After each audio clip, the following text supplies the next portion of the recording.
Hello everyone, this is Bushra Khan. Welcome to Sama Podcast. Any guesses? Who do we have today at Sama Podcast? चले मैं आपको 15 seconds दे देती हूँ, but you guys can never guess about it.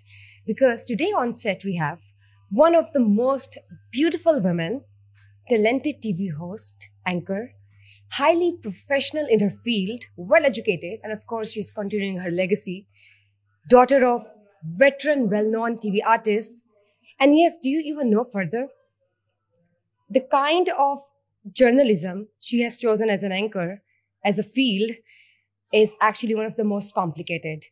Because for women, it's literally very complicated to have and to be a sports journalist. Yes, you heard it right. She is a sports journalist. And for that, you have to be very highly efficient, pro your evaluation, your analysis, your information, your cricket stats. Your cricket stats has to be on your fingertips, and she has it all, literally.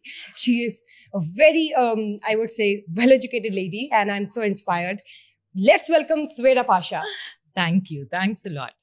I am so happy to see you here, and thank you for taking out your time. You look amazing in hot pink blazer, by the way. Thank you, Bushra. सबसे पहले तो अस्सलाम वालेकुम, and you look awesome as well. Walaikum assalam. Thank you, thank you. So मुझे ये बताएं, Miss Savera Pasha, mashallah, you are a daughter of Kazim Pasha and Fahmida Nasreen. Yes. So how do you feel about the legacy? You're continuing it as their daughter. How do I feel about this legacy? I never thought about it. मैंने कभी इस बारे में सोचा ही नहीं. वो इस वजह से because I was born in a family that was within showbiz, but हमें कभी भी showbiz के बच्चों की तरह जो एक वो बना हुआ होता है ना, उस तरह कभी पाला नहीं गया.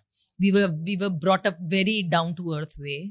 और I remember कि मेरी अम्मी ने हमेशा हमारी जो upbringing की वो इस तरह ही की कि अगर ड्राइवर और गाड़ी भी खड़ा हुआ है, गाड़ी खड़ी हुई और ड्राइवर भी है, even then उन्होंने कहा कि बस पकड़ो और कॉलेज जाओ. Good. उस वक्त तो बड़ा गुस्सा आता था इस बात पे, मगर उसके बाद जो है हमने अंडरस्टैंड किया कि हमें ट्रेन किया जा रहा है.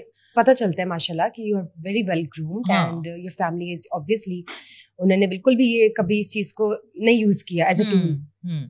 सो बस फिर उसके बाद जो है ऑफ कोर्स वो कहीं ना कहीं आपकी जीन्स में तो आ ही रहा होता है ना. So yes, I ended up here. अच्छा मुझे ये बताएं, आप सिबलिंग्स में माशाल्लाह सबसे छोटी हैं. मुझसे 11 साल छोटा एक भाई है. So it is like Nida, then Sina, फिर मैं, एंड देन मुझसे 11 साल छोटा मेरे अम्मा अब्बा की आफ्टर थॉट एक भाई है. यूजुअली अनप्लान्ड जो होते हैं ना. Yes. लेकिन बहनों में आप माशाल्लाह सबसे छोटी हैं. हाँ. तो किस बहन से सबसे ज्यादा बनती है? किस बहन से सबसे या लाडली है, या कोई बचपन का किस्सा सुनाई मुझे. मेरी ऑनेस्टली स्पीकिंग दोनों बहनों से बनती है बहुत ज्यादा, बट अब बनती है बिकॉज अब हम बड़े हो गए हैं, अब शादियां हो गई हैं, तो इस वजह से. वरना मेरी निदा से बहुत लड़ाई होती थी, बहुत ज्यादा लड़ाई, उफ तौबा. सो हमारी जो बीच में बहन है सिना, वो हमारा ब्रिज था, connecting bridge, and she is the mother hen of our family. हम सबको प्रोटेक्टेड रखना. और किससे तो बहुत है, मतलब मैं 2 बहनों के बाद मैं तीसरी बहन थी जो पैदा हुई, और वो that era and that time frame was that कि नहीं जी बेटा बेटा बेटा. तो सब सोच रहे थे कि this is the 3rd time और इस दफा ना बेटा पैदा होगा. सो खैर शायद 2 दिन मेरे पैदा होने से 2 घंटे पहले मेरी अम्मी ने ये सोचा कि अगर तो बेटी पैदा हुई तो हमने तो कोई नाम ही नहीं सोचा हुआ. तो she thought of my name Savera, और जो है वाकई बेटी पैदा हो गई. माशाल्लाह, बेटी तो रहमत होती है. और देखें ना आप, you are like making them proud day by day. Allah का शुक्र है. एंड बट दे, फिर मैं, बेटा तो नहीं पैदा हुआ, बट जो है बेटे की तरह मुझे ब्रॉटअप किया गया. मेरा जो ब्रॉटअप था दैट वाज, मतलब जनरल, ऐसा नहीं कि मुझे जबरदस्ती जो है उस तरह ब्रॉटअप किया गया, मैं हो गई बस ऐसी. मैं टॉम बॉय की तरह मैंने पूरा अपना बचपन गुजारा. साइड सी बात है, जैसे जैसे एज बड़ी हो रही थी तो सारे मोहल्ले वालों ने जो है वो जो मेरे साथ की लड़कियां दोस्त थी उनको जो है वो अपने घर में वापस बिठाना शुरू कर दिया था कि अब बड़ी हो रही हैं. सो मेरे दोस्त ही लड़के थे. I had a group of 11 boys, और 12वीं में होती थी. एंड टॉम बॉय बिल्कुल हेयर कट जो है वो बॉय कट बिल्कुल हुआ हुआ. सो मैं पहचानी भी नहीं जाती थी कि ये 12वीं जो है ये लड़की है या लड़का है. सो मैंने बहुत सारे बचपन में बहुत memorable and wonderful childhood, amazing childhood. Carry के दरख्त से गिर जाना, फ्रैक्चर हो जाना. I was one naughty fellow, और उतना ही पिटाई हुई है मेरी अपने अब्बू से फिर. चलिए कोई नहीं, ये किस्से जो है ना बचपन की याद रहते हैं और बड़े मजे की चीज होती है, ये आपको ग्रूम कर रहे होते हैं। बिल्कुल। मुझे ये बताएं सवेरा, आपने MBA किया हुआ है और MBA करना कोई मामूली बात नहीं है। MBA के बाद आपने किसी बैंक पे क्यों नहीं अप्लाई किया, कोई कॉर्पोरेट सेक्टर में क्यों नहीं अप्लाई किया, किसी मल्टीनेशनल कंपनी MNC में क्यों नहीं? अप्लाई किया था, काफी सारे बैंक्स में अप्लाई किया था, मगर बैंक्स में अप्लाई करने के साथ साथ थोड़ी सी डाइसी थी मैं कि पूरी फैमिली जो है वो शोबिज़ से रिलेटेड है, मैं जाके बैंकर बन जाऊं। और ड्राई सब्जेक्ट। हाँ बिल्कुल। और इस पे अब्बू से बहुत लड़ाई हुई। अब्बू ने जो है वो कहा कि इतना तुमने पढ़ा है, किस लिए पढ़ा है, बिकॉज मेरे अब्बू जो हैं वो PTV के डायरेक्टर बनने से पहले ही वॉज अ बैंकर, वो स्टेट बैंक में जॉब करते थे। सो उनको था कि मेरी कोई एक बेटी तो बैंक में जाए, और मुझसे उनको उम्मीद दिख रही थी। एंड आई वॉज लाइक कि मैं क्या बातें करूंगी भाई टेबल पे बैठ के, जब जो है आप लोग बातें कर रहे होंगे शोबिज़ की, तो मैं क्या करूंगी।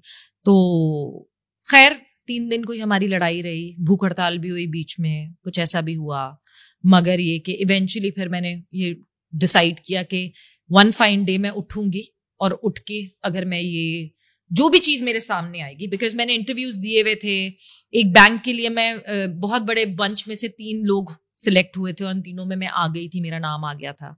तो अब ये था कि सिर्फ एक अपॉइंटमेंट लेटर आना था उस बैंक की तरफ से। सो मैंने फिर खुद से एक वादा किया कि अगले दिन या आने वाले जिस दिन में या तो अपॉइंटमेंट लेटर पहले आ गया या मुझे कोई ड्रामा पहले मिल गया, सो दोनों में से जो चीज होगी पहले, I just follow the nature and I accept it. और ये मैंने डिसाइड कर लिया। मैंने अपने अब्बा को भी ये बता दिया कि ठीक है, and he was not that happy but yes okay, he said ये तुम्हारा तरीका है जस्ट टू सिलेक्ट थिंग्स।